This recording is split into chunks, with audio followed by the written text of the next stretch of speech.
All right, everyone, welcome to Craft Politics. I'm Joseph Lavoie, Hello, I'm Andrew Percy.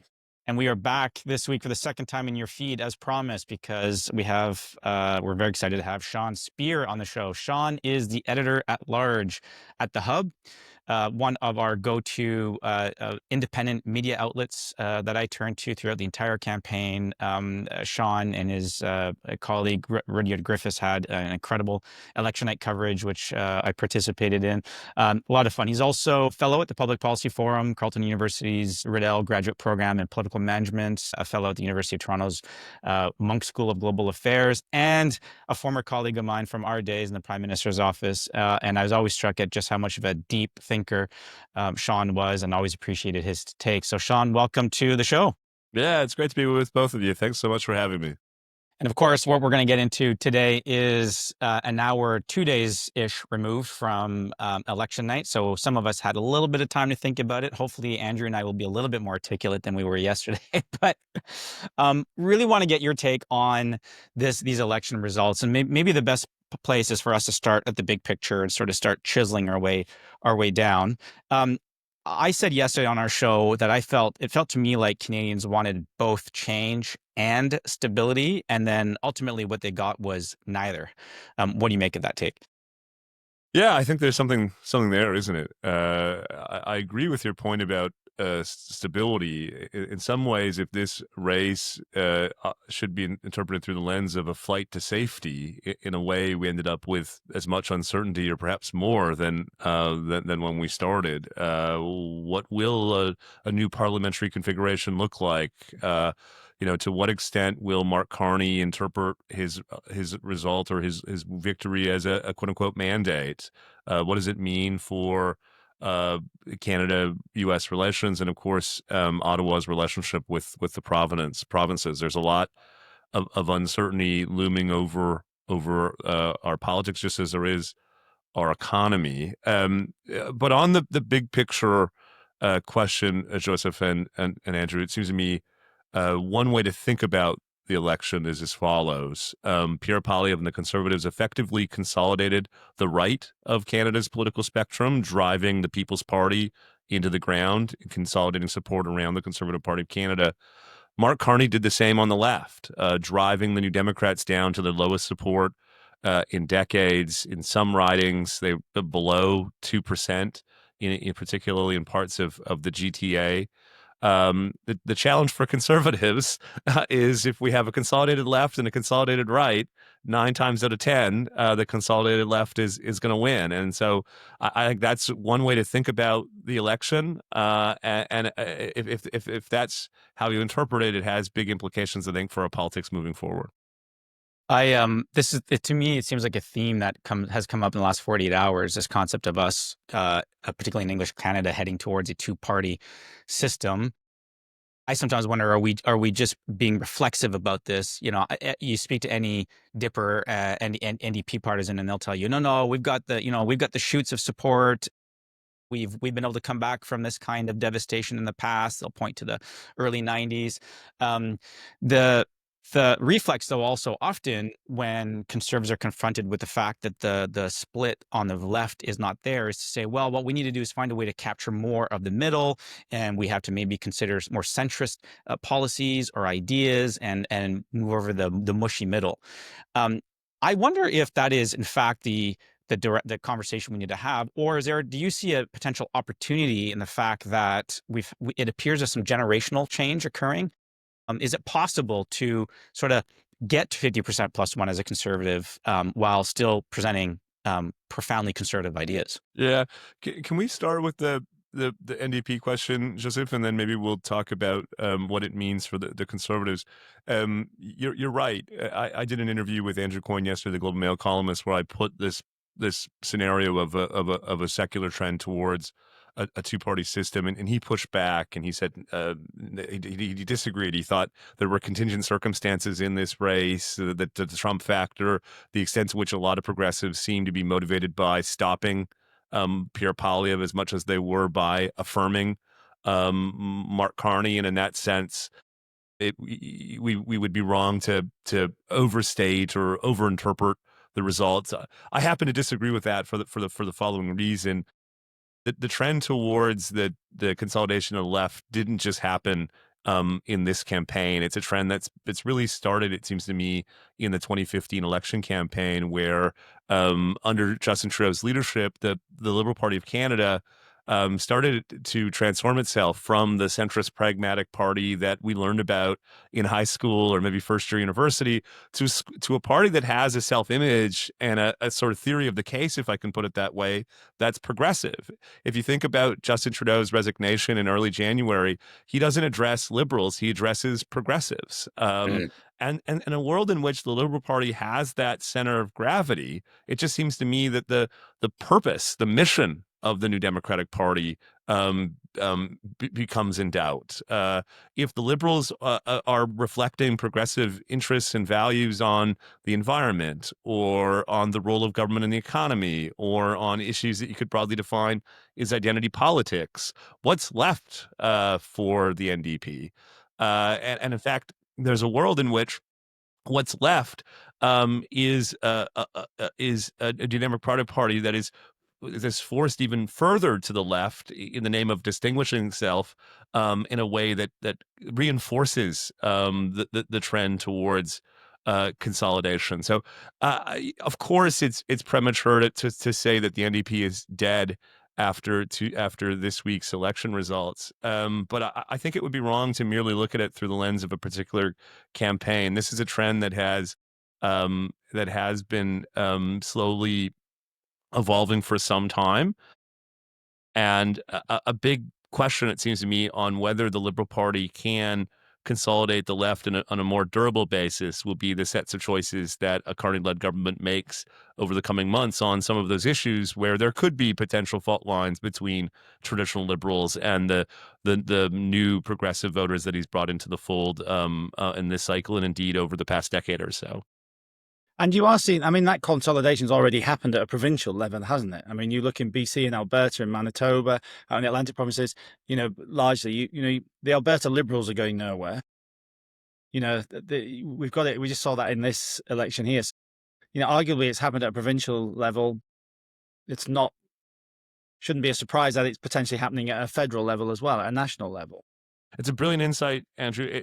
And the key point is the party under which the left consolidates might be different. In some provinces, as you say, it's the New Democratic Party that is becoming, for all intents and purposes, the party from the center left to the far left. But at the national level, it's happening under the banner of the Liberal Party.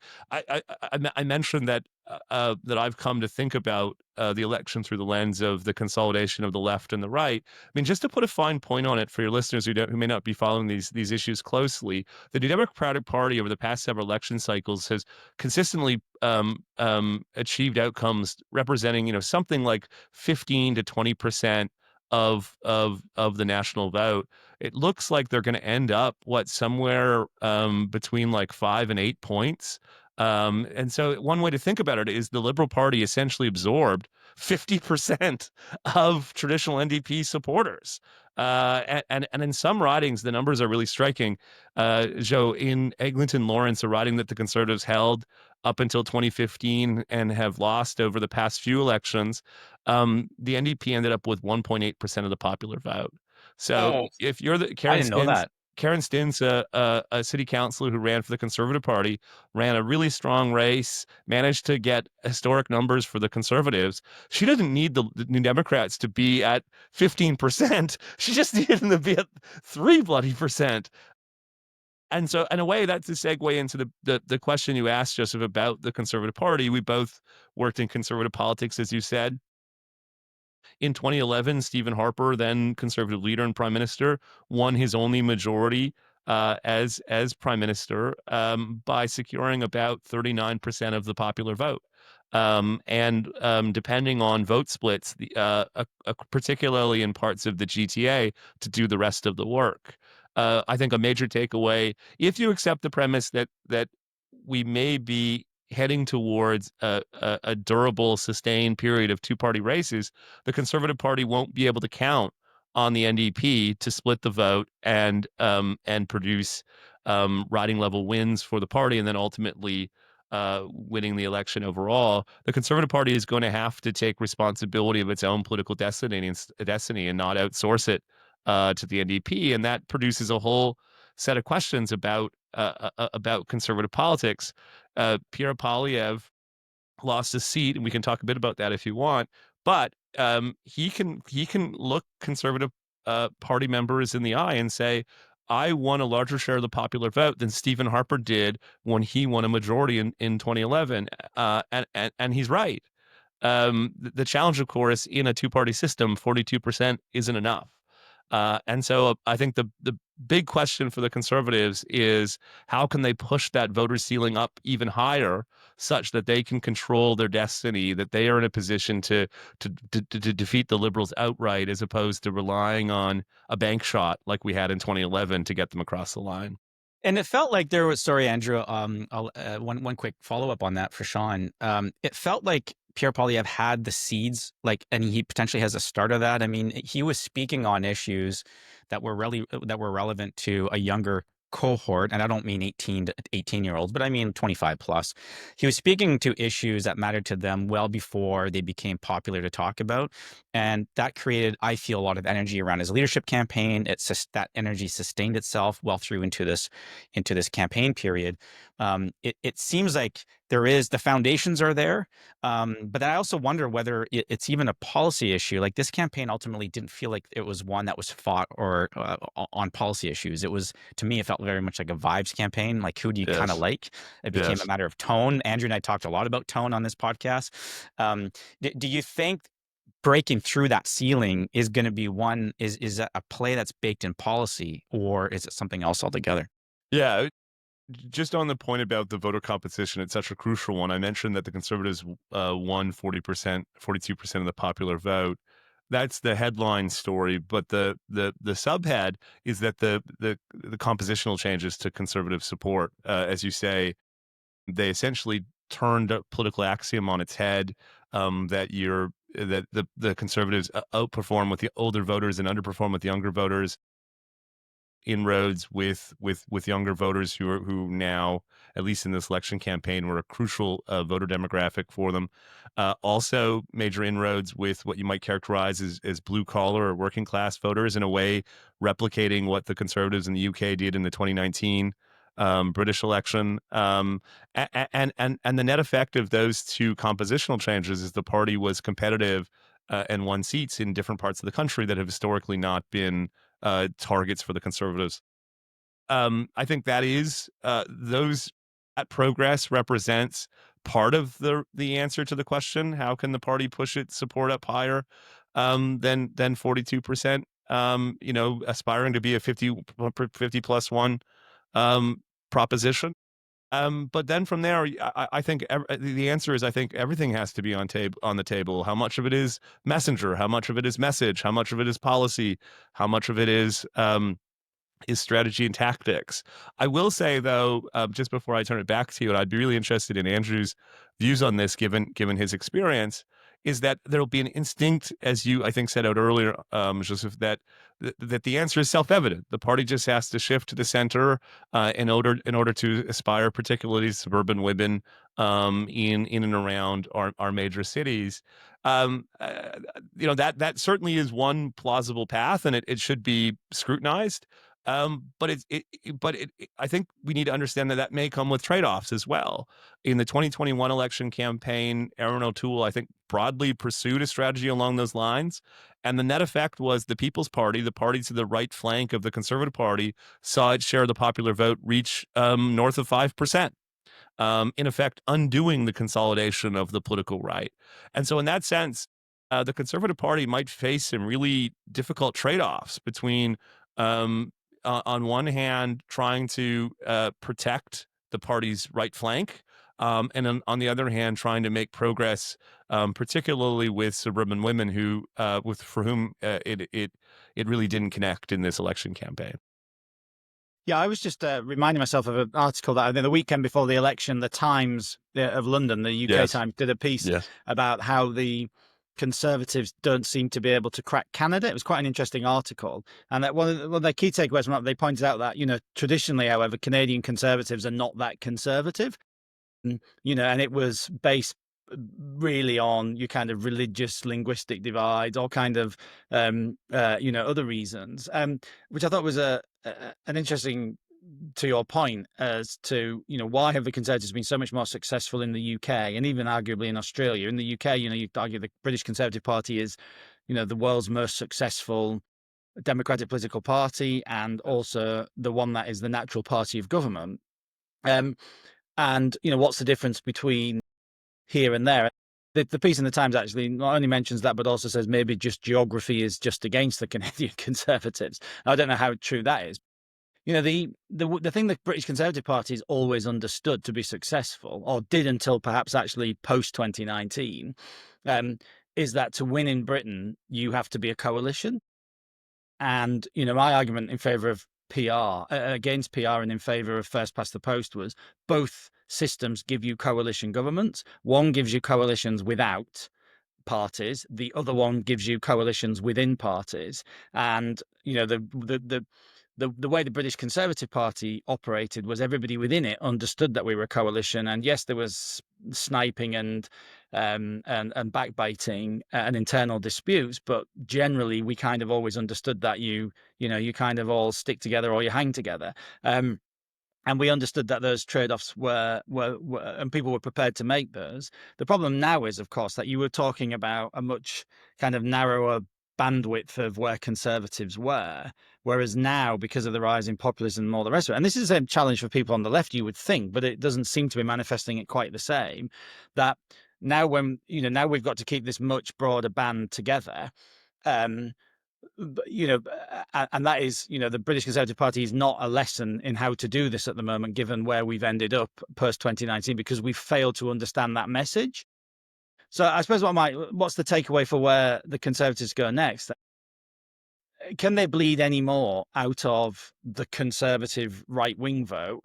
I'm not convinced they can. As you said, it's suburban women.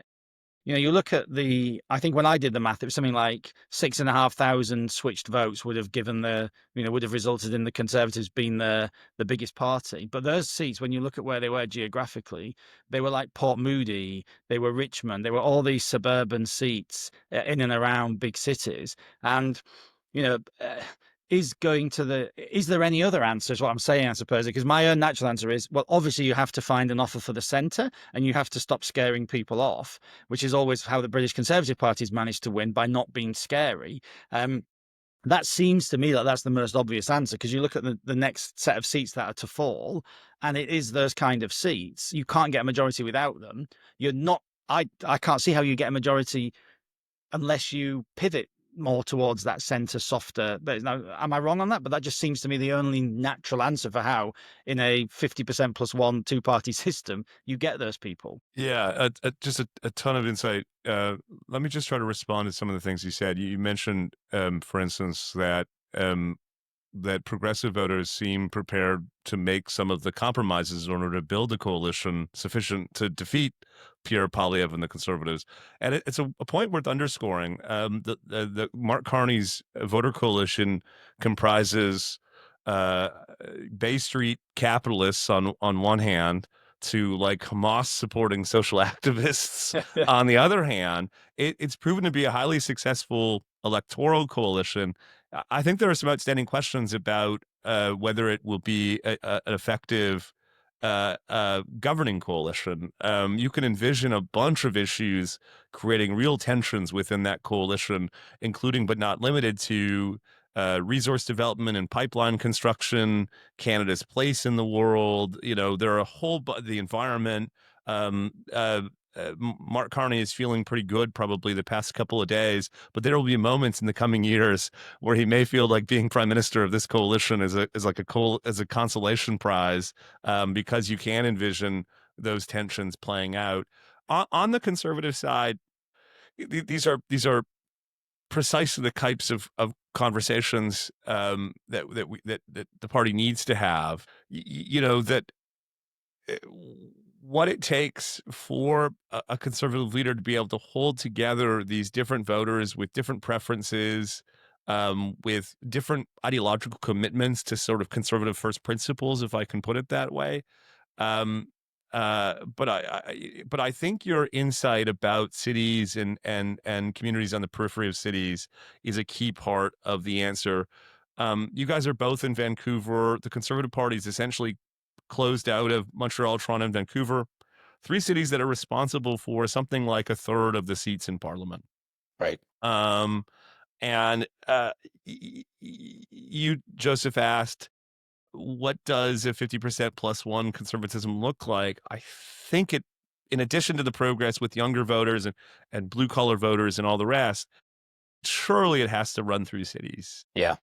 You're someone, Joseph, who's spent a lot of time in cities. You know, I sort of picture you as an urban person, not in a pejorative sense. Be But you have like, pejorative. I picture him in much worse situations. would you agree? You have like urban sensibilities. Yes, I've had He goes jogging several and running and blah, blah, people blah. often caught off guard when they discover, oh, I'm actually a partisan conservative, or at least that's part of my history.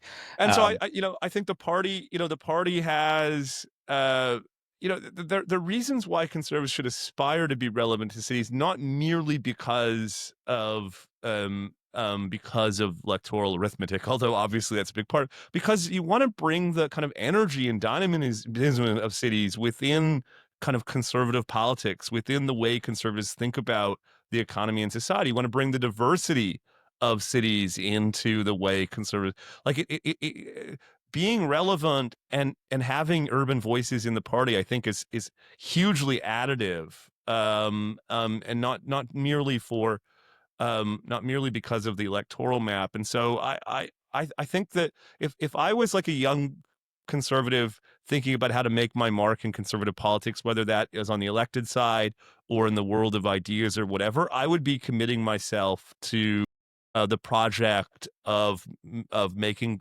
conservatives relevant in Montreal, Toronto, and Vancouver. I think that's where the kind of future lies. Isn't the challenge on that, though, that within the Conservative coalition now, or that you'd have to build, are people who fundamentally don't agree, though, on the basics? So, for example, on the Progressive coalition, everybody who got elected as a Liberal MP agrees climate change is happening and they believe it's man-made. And the disagreement is over what measures we need to take and at what pace. Yes. The reality of the situation is, if you're going to build a Conservative coalition that is going to get to a position where it can win a majority, you're going to have people within that coalition who, for climate, for example, agree that climate change is happening. There will be people in there who agree climate change is happening, we must address it, and it's happening because of human activity, who have to be in the same coalition of which includes people who absolutely do not believe climate change is happening, or that it's man-made, or that we need to do anything about it. Same on, you get to, you think about even like public spending. The old Conservatives would have all agreed that government funding, government spending should be as limited. And we used to argue about the degrees of how you do that. Now you do have people within the Conservative government, within a Conservative coalition, who absolutely want more money spending, and less bothered about, fiscal conservatism, or actually want the money spending on them or their priorities or their union job or whatever. So you've now got people within this coalition who fundamentally do not agree with each other. And that coalition, to get broader, will only have to bring in even more people who don't agree with each other. So I'm just not, and this is the 2019, and this is why I think that Pierre would have had a massive problem if he had actually won, in the same way we did in the UK in 2019. The Conservative Party, when it won in 2019, built a different voter coalition to the one that had traditionally propelled the Conservative Party in the UK to power, which was suburban, semi-rural, middle class, home-owning conservatives, aspirational people. And that was the base that we could always rely on. Sometimes they'd go Blair, like they went with Blair. Sometimes and then they'd come back to us. And that group of people, we didn't win those seats in 2019. We lost some of them. Well, we certainly didn't win them, but we actually built this new coalition with all these people who were not actually Conservative voters. And then it all collapsed really badly because it was impossible for us in government to have kept that coalition of new Conservative voters together. So I don't know what my point is, other than to say, I think the only sustainable Conservative coalition you can build is one that does involve and include the very people we're talking about in Vancouver, in the suburbs, in Toronto, who are fundamentally moderates. I was sorry, I couldn't tell if you wanted to build on that, Sean, but I was going to just quickly pipe in to say the city aspect is something that has personally interested me since the moment I got active in politics Yes. as a teenager, and I had once, advocated for, it was a crazy option, but I once advocated for the fact that we may have to rewrite the Constitution. And you look at the population base; it's primarily based in urban cities, not in Yes. rural parts. And the Constitution was written for a time when most of the population was in rural Canada, Yes. and we seem to have a broken system that isn't working. I do think it's possible to win over. Maybe you just solidify the suburban edges of the city and you start working your way in. But I do think it's possible to win over people that are living in cities or adjacent to cities with the conservative message. I just think it's been so long since we have, as conservatives, have built that muscle. So it's not Yes. instinctive yet, but it ought to be. There's so much overlap on the issues that matter inside cities with the principles that drive the conservative movement, that there should be some matchup there. I've spent I grew up in Thunder Bay, so not a city, but I've spent most of my life in cities. I'm speaking to you from Harlem, New York. I live in Manhattan with my family, and I'm an urbanite and a conservative. So we do exist. And I think your instinct is right that for too long conservatives have taken for granted that they can't be competitive in cities, and so they haven't even thought a lot about what a program for cities would look like. But on issues of public safety, on issues of fiscal management, and various others, it seems to me conservatives shouldn't just have a way to participate in those conversations. We must, because I know your audience is multi-partisan and diverse, but I would say that our ideas can make a real useful contribution to how cities work through a lot of the big questions or challenges that they're facing. One way I've come to think about this, guys, and this isn't limited to conservatism, but it's what my background is. So your audience have to hear me out for a second. Conservatism at its best is a set of fixed principles about the role of individuals, the role of government, etc. But the issues to which we uh, apply those principles are necessarily dynamic. Things are changing, and a really useful exercise for the Conservative Party would say, what does it look like to apply our fixed principles to the issues that are animating people in cities? And as I say, not only do I think it could sensibly help make some electoral inroads into those places, but we should want to have those people in the conservative tent because they bring a perspective and a sensibility that is useful. That one of the downsides of conservative politics, and I'm not just making a comment about Canadian conservative politics, but conservative politics more broadly, one of the downsides of being over-indexed for places that are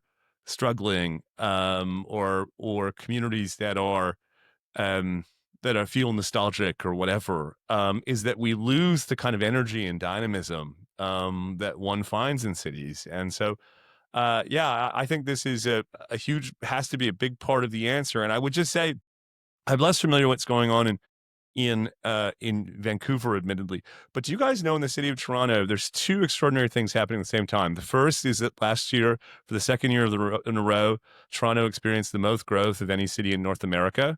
On the other hand, we've seen a massive outmigration of families from the city of Ah, Toronto. So Toronto is becoming increasingly like a childless city. And that's it seems to me a perfect entry point for conservatives whose understanding of the world sort of starts with how do we create room and space for individuals and families to flourish. I could go on and on, but Joseph, maybe we should talk offline. I think that there is an opportunity and a need to kind of start a conversation about conservatives in cities that really are rooted in last night's or this week's results and what they tell us about what's happening to our politics moving forward. and I think that if the conservatives can flip a bunch of orange NDP held seats in southwestern Ontario blue, I think then we ought to have the optimism and the belief that we can do something similar in cities. These kind of flips are possible with the right level of thinking. I feel like we somehow managed to go through this entire conversation without really digging into two topics that I'd love to just get your thinking on, Sean. One is this whole campaign started with Trump being sort of the ballot question, what we're all dealing with. How do you think he, as a factor, shapes the first 100 days of this government and maybe I'd say the next 18 to 24 months of this government? And then secondly, the last thing I want to close on is all things related to energy development, resource development, and that's impact on Western alienation and that impact. So let's start with Trump. I thought you were going to ask about the Trump police, which I'm more pained to talk about than I am the election results. The Trump question is a fascinating one, and it is worth dwelling on it. Mark Carney has committed to entering into what is being characterized as a negotiation over a trade and security agreement, which ostensibly is more ambitious than a conventional free trade agreement. And I think it's going to involve some pretty excruciating choices for the prime minister and the government. I think we can anticipate that issues that have long been grievances with successive U.S. administrations will be on the table. The way we supply manage our dairy industry, our CanCon regime for Canadian culture, internet regulation, etc. But in my mind, guys, that's table stakes. Where things start to get really painful is if the Trump administration says in order to maintain mostly tariff-free access to the U.S. market, Canada is going to have to essentially adopt a shared tariff regime with the United States to the external world. Like, are we prepared in order to maintain access to the U.S. market to have Donald Trump extraterritorially impose his tariffs on China? Are we prepared to, in effect, give up our trade policy sovereignty as part of these conversations? I think I could persuade myself that it's worth it. The U.S. is such a crucial market for Canada, and U.S. exports to, Canadian exports to the U.S. is such a crucial part of our economy. But just public opinion better than I do. There is not an appetite right now in the Canadian population for those types of pretty extraordinary concessions. And so, also, and that also runs against the other narrative of we're going out to the rest of the world to do trade deals. If that's the exactly. compromise that has to be made, you can't make a trade deal with anybody else. Exactly. The US will decide Canada's trade policy, and so that doesn't sound like protecting sovereignty to me. But exactly, but it would have the net effect of in effect doubling down on Canada's dependence on the U.S. market. On the other hand, if we don't do it and we're subjected to ongoing tariffs to the U.S. regime, the U.S. market, not only will it hurt exports. My biggest fear, Joseph and Andrew, has never really just been about the exports. It's that because of the integration of our economies, you have a lot of companies with production in Canada who, in that environment, may say it's not worth it, that they'll jump over the tariff wall by shifting that capital and shifting that production to the United States. So it's not just that we lose exports; it's that we lose jobs and basic production. So I say all that because there's like a counterintuitive scenario where Mark Carney securing a deal in Canada's interest actually represents his political undoing. Yes. And closing the gap between the types of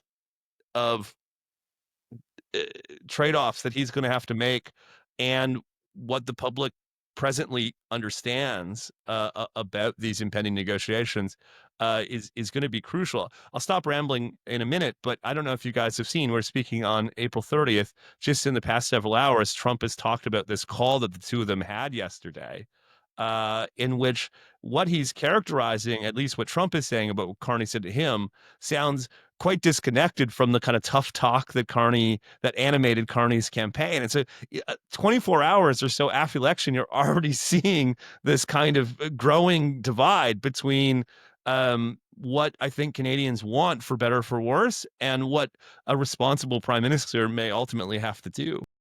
Yeah. I think that's been my kind of perspective from the start of all of this, is that, when you talk to Canadians, I think at the beginning people have bought into this. It's okay. We don't need the US. We can move off from the US and we can go and do trade deals with all, other parts of the world, and we can run a thing. That is fanciful nonsense, right? Yes. And to do those trade deals for a start, Canada will have to give up many of the things that Trump might be Yes. determining now. Like if you're going to get a really proper deal with the EU, properly deepened deal, supply management has to be addressed anyway, right? So Yes. but the only solution that really works for Canada economically, let's be honest about this, is resolving the issues with the United States. Everything else is fanciful guff. Because even if you could go out and strike all these deals, their ability to replace what is 80% of the Canadian economy, which is the US, is just, it doesn't exist, and it wouldn't happen. It's not going to happen overnight anyway. These things will take years with very minimal effect and impact and benefit to begin with. And the US has such power in those negotiations. Yes. I can't see anything other than Mark Carney having to make some very You want to hear an extraordinary number, Andrew? U.S. exports to the entire world represents something like 15% or so of U.S. GDP. It just is such a big domestic market. Wow. Domestic economic activity it just drives so much of 85%. its output. In Canada, our trade with the U.S. alone is 30% of GDP, roughly. Right. That's a little bit. But the point is, there's a huge asymmetry here. And I agree that this talk of diversification isn't new. Canada has been talking about diversifying trade away from the United States for 50 years. The net effect is actually that our share of trade with the U.S. has gone up. And that's not illogical. Most countries do most trade with places around them, because of transportation. They do trade with places that have similar cultures and languages and legal regimes and all the rest. So yes, of course, we should be trying to expand trade with other jurisdictions. And if that changes things on the margins, that's great. You probably know, Andrew, that the Conservative platform committed to some type of Kansic arrangement, something that a lot of conservatives have talked about a long time, what amounts to kind of a modern take on the old Commonwealth preference regime. And sure, fill your boots. There's nothing wrong with that. It's an addition, not a replacement, though. Precisely. That's all it can ever be. It can never be a replacement. Precisely. But it does feel like these difficult choices, and then we'll close on this, difficult choices, I think creates the risk that we're going to see some regional differences in how different regions want to deal with this crisis. I think it's why we're seeing the op-ed that Preston Manning ran in mid-part of the campaign. I know you had him on your podcast, Sean, to deal with some of the blowback that he got on that. But how important is the regional dynamic in this crisis from your perspective? Former Prime Minister Brian Mulroney used to say that the Prime Minister of Canada has two principal responsibilities. First, national unity. Second, Canada-U.S. relations. And in a way, these trade negotiations might have these two issues interacting. As you say, you could see a world, Andrew and Joseph, where the Prime Minister is making calls that involve trade-offs between Quebec dairy farmers, Ontario auto workers, and Alberta's energy sector. And those are going to be excruciating, particularly against a backdrop in which there's growing agitation in Western Canada. Alberta and Saskatchewan again overwhelmingly return Conservative politicians to Ottawa, and yet their political preferences were essentially undone or vetoed by Canadians in other parts of the country. Carney has a sizable caucus from the province of Quebec.